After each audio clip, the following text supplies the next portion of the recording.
Hey guys, so I'm going to introduce the advanced concept of pseudo centers, which is essentially making centers minus a bar for first two centers that's kind of the opposite color. So as an example for this scramble, have this 2x2 block. I'm going to very simply explain this first by just doing a 2x3, and then I'm just going to do a white bar because that's going to be the other side of the FTC I'm solving. And then I would solve the 2x3 here on white as normal. So I'd probably form a bar like this. Do that, and then I can also just solve the yellow bar after, and then solve both like that. And that's kind of the core idea here. So let's kind of look at a more complicated scenario. So for white center, we have a 2x2. We also see we have this yellow 2x1 here that's a little easier to insert. And so I'm going to use this corner that would attach to here, and this white edge that would attach to here to make a pseudo center.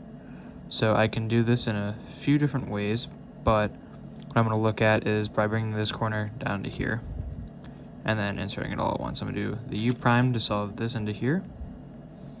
Then I'm going to do that, and we have the bar in here. And then the most important part of this is kind of building your second center efficiently because you have less piece types to do these outer bars with. So T's are actually really solid. So we have a pretty easy one here. And we got that, and then white's down here. And then we can solve both of these at once, like so.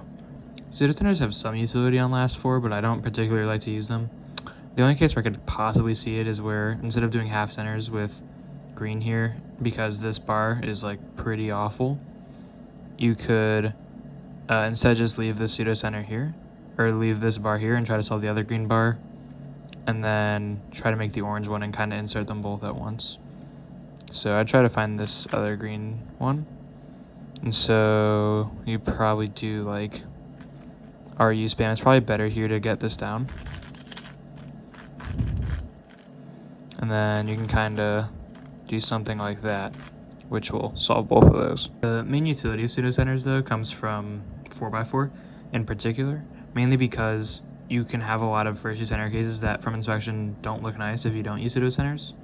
Like for here, yellow's a little easy, but here if you use pseudo centers, you can pretty much get a 4-move one done and then kind of get started on the next as well.